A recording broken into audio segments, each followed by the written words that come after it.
Professor-Putricide. This fight can be very tricky considering everything that is going on. I'm going to explain how the Mutated Abombination works first. You need to click on the potions table near Putricide in order to become the A-bomb. Only click once, as multiple clicks can reset the timer. Turning into the A-bomb is technically a disease, so make sure your raid does not dispel you or you will be removed from the A-bomb. The A-bomb has 3 abilities, and the first one is Eat Ooze. This will eat part of a green slime pool and give 4 energy each time it does. Regurgitated Ooze will slow the target's movement speed by 50% and requires 45 energy to use. Mutated Slash will cause damage and add a debuff, reducing armor by 5% per stack. The A-bomb needs to eat slime pools in order to gain energy so it can slow the green and red oozes, but more on that later. You can also have a Resto Druid or a Discipline Priest with proper talents help the A-bomb build energy faster. Whenever a green or red ooze spawns, it is the raid's job to kill it and the A-bomb's job to slow it. If you do not have enough energy to slow the very first green ooze, then do not slow it at all. You may not have enough energy to slow the red ooze that comes next, and that could result in a wipe. As for the Mutated Slash, this is helpful to your raid's damage if you keep the debuff on the boss, but this should be the lowest of priority for the A-bomb.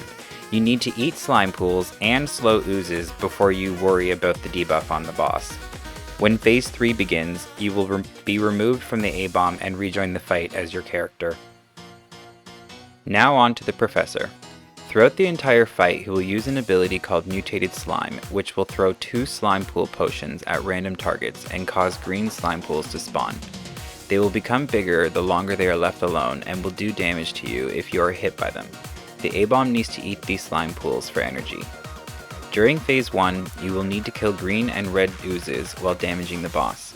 He will transition into Phase 2 at 80%, so pay attention to his health when green or red oozes are spawning. The green ooze casts Volatile Ooze Adhesive, which will target a random player and charge at them with a green beam showing its direction and target. This ability will do heavy damage to its target and pin them in place, preventing them from moving. You can still act though, so keep attacking or healing. Once the green ooze gets to its target, it will explode for massive damage and knock them back. Anyone who is close enough to the explosion will share the damage and the knockback. When you are stacking for the explosion, it is important to stack in a way that you will get knocked back together so that if you do get picked next, you will have people near you to share the explosion damage. Range should stand at max range to increase the distance the green ooze needs to travel before it reaches them. Melee will need to stack together in front of the green ooze when it spawns so that if they are hit, they will get sent back to the range group behind them, and if they are picked again, they won't be alone. Melee should also chase after the green ooze if it picks a ranged target and make sure they get knocked back so that they are sent towards the boss. Lastly, it is best for all of your ranged players to wait for the green ooze to reach its target and then stack, rather than stack while you are waiting for the green ooze to come. This is because of the Mutated Slime. If it hits the person who is pinned down, they won't be able to get out of it. The red ooze casts Gaseous Bloat, which will target a random player and charge at them with a red beam showing its direction and target. This ability will do heavy damage at the start and gradually reduce over time. If the red ooze reaches its target, it will cause massive raid damage, resulting in a wipe. The red ooze does not pin its target in place like the green ooze, so you will need to run and kite the red ooze so that it never catches you. You must also pay attention to where your healers are so you do not outrange them.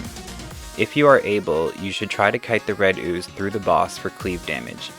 Melee should wait until the red ooze has picked its target before they go over to DPS it, and range should be at maximum range in case it picks them.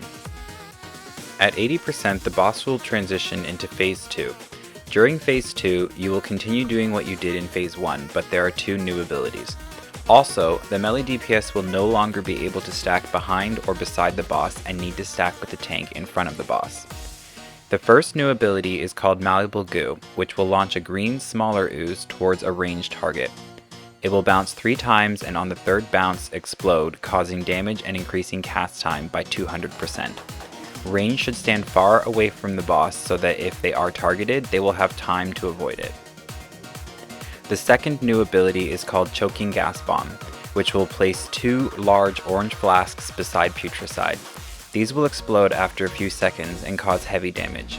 If a player steps on them or is hit by the explosion, they will gain a debuff called choking gas, which will do damage and reduce your hit rating by 75%. This is why the melee will stack with the tank in Phase 2. Continue killing green and red oozes while watching out for slime pools, malleable goos, and choking gas bombs until he transitions at 35%. Make sure all of the slime pools in the room are gone before this happens. When Phase 3 begins, try to start as close to the table as possible with the ranged at a distance against the wall. Melee will continue to stack with the tanks. You will still have to deal with the slime pools, malleable goos, and choking gas bombs, but no longer have to deal with the green and red ooze. Also, you will no longer have the A-bomb, meaning that the slime pools will not be eaten and will continue to grow larger, so pay attention to their location and size. Whenever the boss throws a slime pool at the tanks or melee, they will back up away from it as it grows. If one is thrown at the range, they should get out of it and stack near it so that a new one can be placed near the old one. These will fill the room if placed poorly. This last part of the fight is a race. You will need to kill him fast as he gets stronger over time. There is a new debuff for the tanks called Mutated Plague, which will do raid damage based on how many stacks you have. When you are not tanking, your debuff will hurt the raid.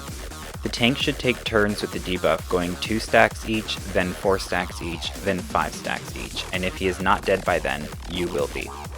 Anytime he uses choking gas bombs, the tanks and melee will back up away from it so that the explosion does not hit them. Anytime he uses malleable goo, the range will get out of the explosion area and then get close to another slime pool right after. The best time to use Bloodlust is as soon as you are in position once Phase 3 begins. You will want to rush through this. Keep an eye on your positioning and what's happening next. Watch out for those bombs and goos, and pay attention to the boss's health for transitions, and the loot will be yours.